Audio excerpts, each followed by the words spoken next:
고대 철학자 중에 한 사람이었던 플라톤은 자신의 출생과 관계돼서 네 가지 감사를 하였습니다. 첫째는 우선 인간으로 태어나는 것을 감사했다고 합니다. 사람으로 태어나는 것, 개나 소나 당나귀 같은 짐승으로 태어나지 않고 사람으로 태어난 것, 누구나 다 감사할 수밖에 없는 조건에 대해서 그는 감사했다고 합니다. 그리고 또 하나는 그리스 시민으로 태어난 것, 문화와 예술이 발달됐던 그런 그리스라고 하는 그 나라의 시민된 것, 그 시민으로 태어난 것, 그것에 대해서 감사했고, 또 남자로 태어난 것 감사했다고 합니다. 그 당시에는 여성이 아무런 권리도 행사할 수 없는 그런 시절이었기 때문에 플라톤은 여자가 아닌 남자로 태어난 것에 대해서 감사했다고 합니다. 그리고 이제 네 번째가 뭐냐면, 이 점이 특별히 그에게서는 더 큰 감사였는데, 네 번째는 뭐냐면 자신의 스승이었던 소크라테스와 동시대에 태어난 것, 철학자 소크라테스와 동시대에 태어나서 그의 제자가 될 수 있고, 그가 철학을 알게 된 것, 철학을 배우게 된 것, 그것을 그가 감사했다고 하는 것입니다. 그는 철학이라는 것이 지혜를 탐구하고 지혜를 쫓고, 또 그 지혜를 가르치는 것이 철학자의 사명이라고 그렇게 이해를 했습니다. 그래서 이 철학을 아는 것, 다시 말해서 지혜를 아는 것만큼 더 중요한 것이 없다. 가장 고상한 사람은 누구냐? 가장 고귀한 사람은 누구냐? 지혜를 아는 사람, 철학을 아는 사람이 가장 고귀한 사람이라고 생각을 했어요. 이 철학을 하는 사람이 지도자가 되어야 된다고 생각을 했던 사람입니다. 철학을 하는 사람이 나라를 통치해야 된다고 생각을 했어요. 그래서 그는 국가론이라고 하는 그의 책에서 이 철인 통치를 말합니다. 이 철인 통치라는 거 뭐냐면 한 국가를 통치하는 자는 철학자가 되어야 된다는 거예요. 이 철학자가 지혜를 따르는 철학자가 통치하는 국가가 가장 이상적인 국가다. 이상적인 국가란 모든 시민이 한 사람도 빠짐없이 모든 시민이 고루고루 행복한 그런 나라인데, 그러기 위해서는 통치자가 철학자여야 된다. 철인 통치를 주장했던 그런 사람입니다. 그러면서 그는 그 당시에 많은 사람들이 추종하고 또 강조했던 이 대중민주 정치를 그는 반대를 했습니다. 민주 정치를 반대했어요. 오늘날 우리가 그렇게 소중하게 생각하는 민주 정치를 철학자 플라톤은 2300년 전에 반대를 했습니다. 오히려 그는 철학자에 의한 선의의 독재를 오히려 더 선하게 생각을 했습니다. 왜 그러냐면 그 나름대로 이유가 있어요. 일반 대중은 이성보다도 감정을 쫓는다는 거예요. 어떤 합리적인 판단과 합리적인 논리에 의해서 투표권을 행사하는 것보다는 집단적인 본능에 의해서, 그는 그것을 짐승적인 본능이라고까지 표현을 합니다. 부족 원리라고 생각을 합니다. 부족 논리. 무슨 얘기냐면은 어떤 지도자를 판단할 때 그의 능력이나 그의 인기력이나 그의 품성이나 그의 자질을 보고 판단하는 것보다 누가 안에 부족이냐, 이 부족 논리를 따른다는 거예요. 누가 안에 부족이냐, 누가 안에 동족이냐, 그것을 보고 결정을 한다는 거예요. 대중은 이성적이지 못하다는 거예요. 대중은 함정적이지 못하다는 거예요. 그 부족 논리를 따르는 것, 그것이 짐승적인 그런 논리다. 그렇게 그는 생각을 해서 오늘날 민주주의의 시작이 되었던 대중 민주 정치를 그는 반대를 하였던 것입니다. 여러분, 2300년 전에 그런 생각을 한 거예요. 철학자가. 그런 생각을 했던 겁니다. 사실 따지고 보면 일리가 있어요. 여러분, 과거에 히틀러 같은 사람, 그런 괴물 같은 사람이 정권을 잡은 거 다 민주적인 절차에 의해서 정권을 장악한 겁니다. 오늘날 저 미국에서 좌충우돌하는 그런 대통령 트럼프 같은 사람도 다 민주적인 절차에 의해서 대통령이 된 것, 우리가 생각하면 이 철학자의 이 주장이 얼마나 앞서갔나. 오늘 우리가 사는 이 세상의 민주정치의 그런 한계를 그는 2000년, 300년 전에 벌써 꿰뚫어보고 있었던 것입니다. 그래서 철학을 중요시했어요. 그래서 지도자일수록 철학하는 자가 되어야 된다고 그렇게 그는 힘주어 말했던 것입니다. 그런데 문제는 그것이 역사적으로 한 번도 실현된 적이 없어요. 역사적으로. 왜 그러냐면 철학이 과연 그럼 무엇이냐? 지혜가 무엇이냐? 철학이 추구하는 것은 지혜인데 그럼 그 지혜가 무엇이냐? 지혜를 정확하게 규명하지 못했다는 겁니다. 지혜가 이것이다. 충분히 설명하지 못했던 것입니다. 그래서 중세의 신학자들은 그런 얘기를 했습니다. 철학은 질문을 던지는 것뿐이다. 철학의 목적은 그냥 질문을 던지는 것, 의문을 갖게 하는 것, 문제를 제기하는 것, 그것이 철학의 목적이라는, 거기까지가 철학이 해야 될 일이라는 거예요. 그리고 신학은 답을 한다. 철학은 질문하고 신학은 답을 한다. 그런 말을 했어요. 신학자는 그 철학자의 질문에 대해서 답을 해야 된다. 그래서 중세의 철학자들 보면 사실은 그들은 다 신학자였습니다. 또 중세의 신학자들을 보면 그들은 다 철학하는 사람들이었어요. 그 경계가 없었어요. 그 두 경계를 그냥 넘나들었습니다. 그래서 여러분 서양 철학사를 대학에서 공부하신 분들 다 서양 철학 보면은 다 그들이 중세 수도사들이었고 중세 신학자들이었고 성경을 연구하는 다 신학자들이었습니다. 그 신학자들, 그 수도원의 신학자들, 그들 속에서 서양 철학이 발달되어 온 것을 우리가 보게 됩니다. 철학의 한계가 있었기 때문에 그래요. 철학의 한계, 그 한계를 신학으로 극복했던 것입니다. 철학에서 답을 얻지 못한 것, 그것을 신학을 통해서 답을 얻었는데 여러분 그 신학의 근본이 뭡니까? 신학은 결국 성경을 연구하는 학문이에요. 그 성경 속에서 하나님을 찾고 진리를 찾는 것이 신학의 그런 과정입니다. 결국 성경으로 돌아갈 수밖에 없어요. 우리가 질문하는 것들, 우리가 인생에 관해서 세상의 모든 만물의 조화와 어떤 세상의 그런 모든 신비에 대해서 질문하는 것들, 그 답이 어디 있느냐? 그 답이 결국 성경에 있는 것입니다. 성경에서 그 답을 찾는 것, 그것이 신학의 과정이라고 할 수 있는 것입니다.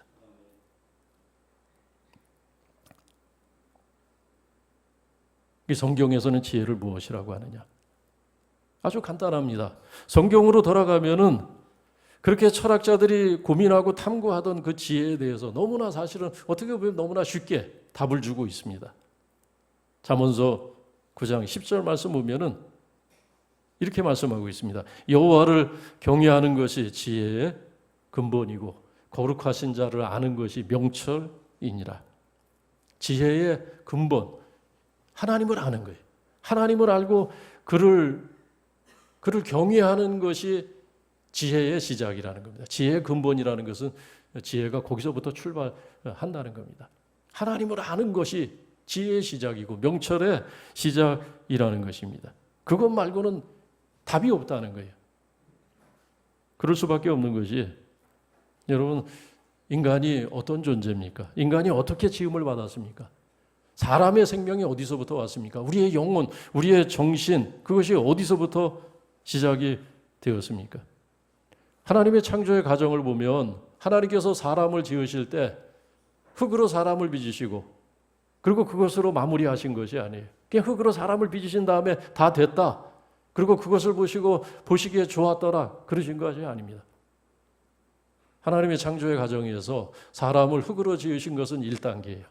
2단계는 뭐였습니까?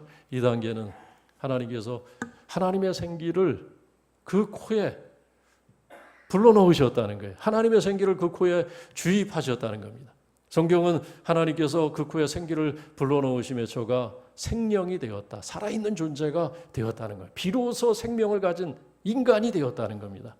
흙으로 빚은 것, 그것은 인간이 아니었어요.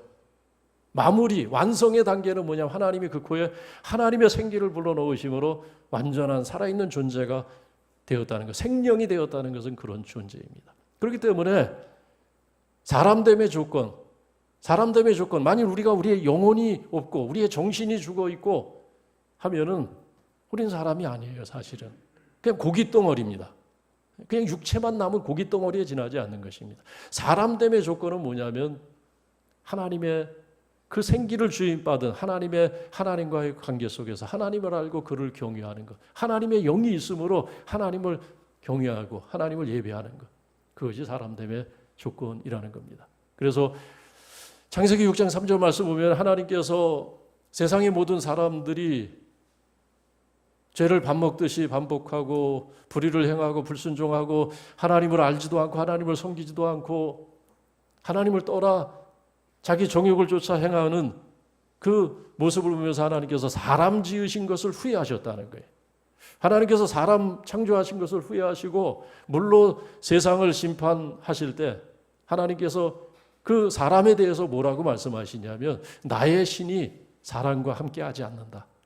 나의 영이 사람과 함께하지 아니하므로 저들이 육체가 되었음이라 그렇게 말씀해요. 창세기 6장 3절 말씀. 사람이 육체가 되었다는 거예요. 사람이 영어 성경에는 맨 사람이 플래시가 되었다는 거예요. 이제 고깃덩어리가 됐다는 거예요. 조금도 짐승과 다를 바가 없는 영혼 없는 존재가 되었다는 거예요. 영혼이 죽어 있으니 그는 더 이상 사람이 아니더라는 거예요. 짐승과 다를 바가 없는 고깃덩어리가 됐다는 거예요. 그래서 우리가 아주 못된 악을 저지르고 못된 불의를 저지르고 그런 사람들을 어떻게 우리가 욕합니까? 짐승 같은 놈, 때로는 짐승보다 못한 놈. 성경에 있는 얘기예요. 사람이 그런 존재라는 것입니다.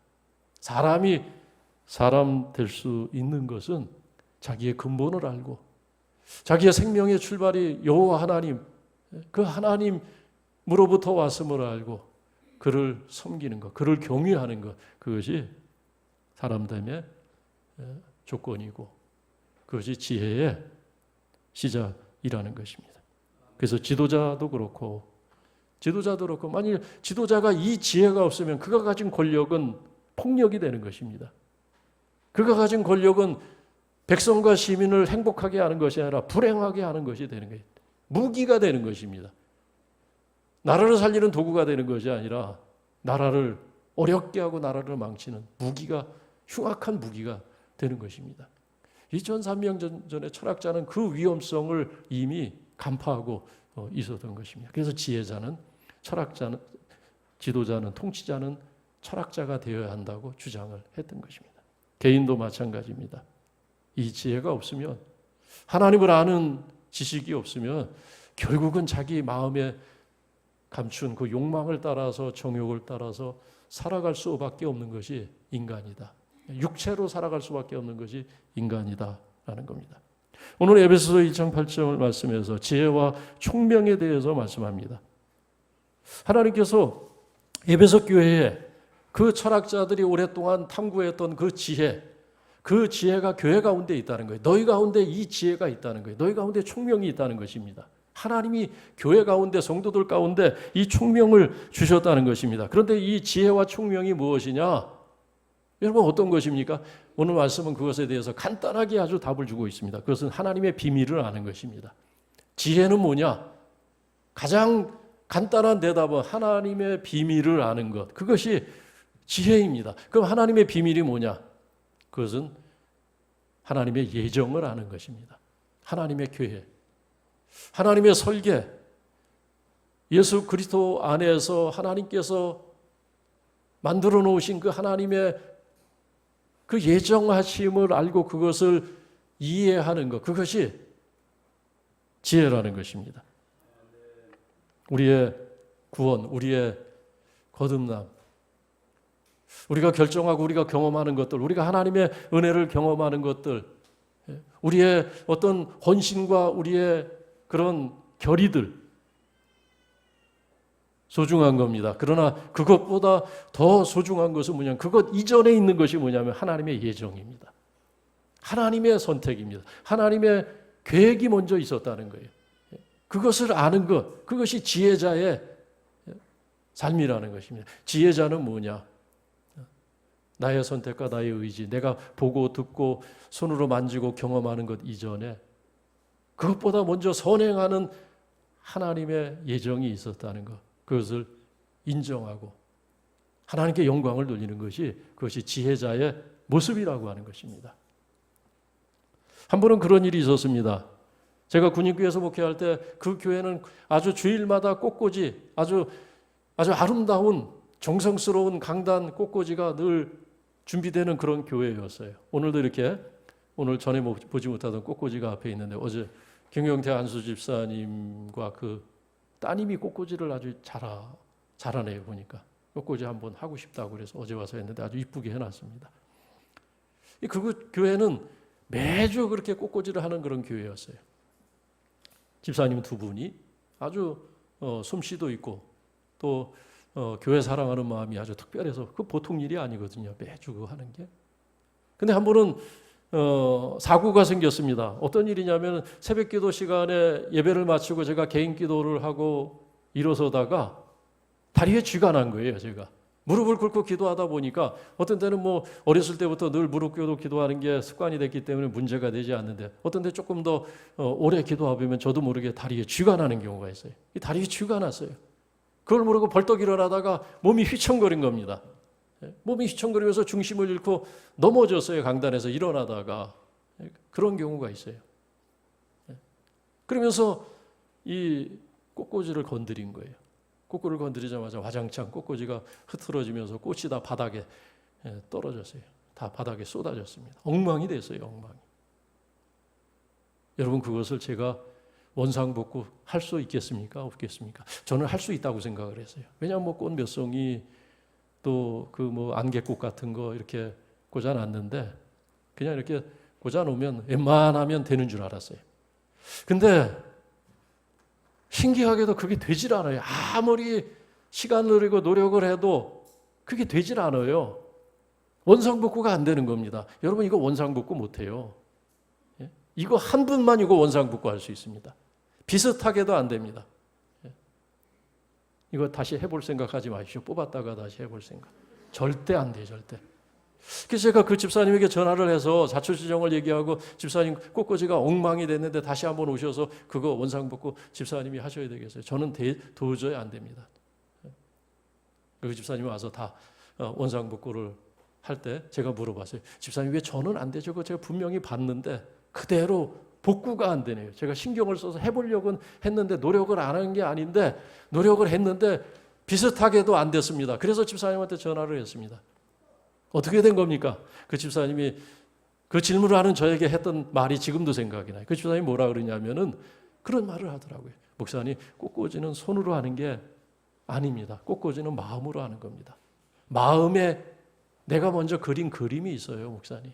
저는 일주일 동안 토요일이면 제가 꽃꽂이 할 그 그림을 일주일 동안 그린다는 거예요. 마치 화폭에 붓을 들고 예술가가 그림을 그리듯이 수채화를 그리듯이 일주일 동안 그 그림을 그린다는 거예요. 자기 주제를 가지고 고난주가 아니면 고난이라는 주제에 부활주일이면 부활이라는 생명이라는 주제를 갖고 감사주일이면 추수감사주일이면 감사라는 주제를 갖고 성탄절이면 탄생이라는 그런 특별한 주제들 그때마다 그 주제를 갖고 그 주제에 맞는 그림을 그린다는 거예요. 그리고 그 그림을 갖고 꽃가게에 가서 양재동 그 꽃시장에 가서 꽃을 사고 재료를 구입한다는 거예요. 그냥 뭐 눈에 보이는 대로 이 꽃 보기 좋네, 저 꽃 보기 좋네, 이 재료 저 재료 손에 집히는 대로 사는 게 아니라는 거예요. 이미 그림을 갖고 가서 거기에 필요한 재료만 선별적으로 산다는 거예요. 그러니까 거기서 손으로 하는 건 그거는 맨 마지막 단계라는 거예요. 그림이 먼저 있다는 겁니다. 여러분 무슨 얘기입니까? 우리가 경험하는 모든 것들, 우리는 성경을 통해서 하나님을 경험하기도 하고 오늘 13절의 말씀에 있는 것처럼 우리가 어느 순간에 인생의 어느 순간에 복음을 듣게 되고 예수를 우리가 믿게 되고 우리가 하나님의 은혜를 경험하고 우리가 어떤 그 하나님의 은혜 앞에서 우리가 결정하고 결단하고 헌신하는 우리의 삶의 수많은 경험과 선택과 경험들이 있습니다. 결의들이 있습니다. 다짐이 있습니다. 그런데 그것보다 더 중요한 것이 있는데 그걸 놓치면 안 돼요. 그걸 아는 것, 나의 결정과 내가 경험하는 것보다 훨씬 더 이전에 있었던 것을 아는 것이 지혜라는 거예요. 그게 뭐냐? 하나님의 예정입니다. 하나님의 큰 그림이에요. 하나님의 큰 그림. 우리를 향하신 하나님의 큰 그림. 그 그림 속에서 내가 있는 것입니다. 하나님이 이미 그려놓으신 그 그림 속에 나의 삶이 있고 우리의 구원이 있고 우리의 미래가 우리의 어제가 있었듯이 우리의 오늘이 있고 우리의 내일이 그 안에서 진행된다는 것입니다. 그 하나님의 예정을 아는 것이 지혜라는 거예요. 그 예정, 하나님의 그 설계. 여러분, 하나님의 설계가 얼마나 멋진 설계입니까? 하나님의 정말 예술가예요. 아무것도 아닌 진흙 가지고 생명이 되게 하시고 사람이 되게 하시는. 그래서 하나님이 보시고 얼마나 인생을 존귀하게 지으셨는지 하나님께서 모든 하나님의 창조의 세계, 피조의 세계를 다 그 손에 맡기시고 관리하고 지배하라고 그렇게 맡기신 것입니다. 이 사람은 하나님의 창조 중에서 가장 걸작품, 마스터피스, 가장 걸작품인 것입니다. 그걸 안 해. 우리의 삶, 오늘 우리가 경험하는 모든 것들, 우리의 구원, 우리의 거듭남, 우리가 경험하는 그 수많은 은혜들, 그 이전에 하나님의 그림을 보고 그 하나님의 그림을 볼 수 있는 사람은 하나님의 영광을 알게 되는 것입니다. 하나님의 영광을 보는 거예요. 그리고 그 영광을 보았기 때문에 하나님을 찬송하게 되고 예배하게 되고 하나님을 기뻐하게 되는 것입니다. 오늘 말씀은 그 말씀이에요. 하나님의 예정. 하나님의 비밀은 하나님의 예정이다. 그 예정 속에서 내 삶을 보는 사람은 하나님의 영광을 보게 되는 것입니다. 그리고 찬송할 수밖에 없다는 거예요. 그 영광을 찬송하게 하려 하심이라 14절은 그렇게 끝나고 있습니다. 어떻게 보면은 지난주 읽었던 7절부터 24절의 말씀은 신약 성경과 구약 성경 전체를 다 압축하고 있는 하나님의 비밀에 대해서 설명하고 있는 그런 중요한 말씀입니다. 너무나 많은 내용들을 사실 담고 있어요. 그러나 그 중에 가장 포인트는 뭐냐? 하나님께서 우리에게 알려주신 여러분, 비밀이라는 것은 모든 사람이 알 수 있는 게 아니에요. 오직 그리스도 예수를 주로 고백하는 사람들, 믿는 사람들에게 하나님께서 공개하신 이 비밀, 그것은 하나님의 예정에 관한 것입니다. 너희가 하나님의 예정 가운데 있다는 것입니다. 그러므로 감사하라는 거예요. 그러므로 그 영광을, 하나님의 은혜를 찬송하라는 것입니다. 그러므로 아무것도 염려하지 말라는 거예요. 너희의 과거와 현재가 하나님이 예정하신 가운데 있는 것처럼 고난받는 이 에베소 교회, 초대교회들을 향해서 너희의 장래도, 너희의 미래도, 너희의 생명도 하나님의 예정하신 가운데 있으니 아무것도 염려하지 말고 아무것도 근심하지 말고 오직 찬송만 하라는 것입니다. 끝까지 고난 앞에서도 예배자로 살아가라고 교회에 말씀하시는 것입니다. 이 말씀은 동일하게 오늘 많은 도전과 또 많은 문제 앞에서 많은 짐을 지고 살아가는 우리에게도 동일하게 해당되는 말씀인 줄로 믿습니다. 우리의 삶은 하나님의 놀라운 설계 가운데 있습니다. 하나님의 그 놀라운 그림 한복판에 우리가 있고 나의 삶이 있다는 것을 기억하면서 그 하나님의 놀라운 솜씨와 함께 나타나는 하나님의 영광으로 인해서 하나님을 찬송하며 하나님을 예배하는 진정한 예배자로 하나님을 섬기시기를 주의 이름으로 축원합니다.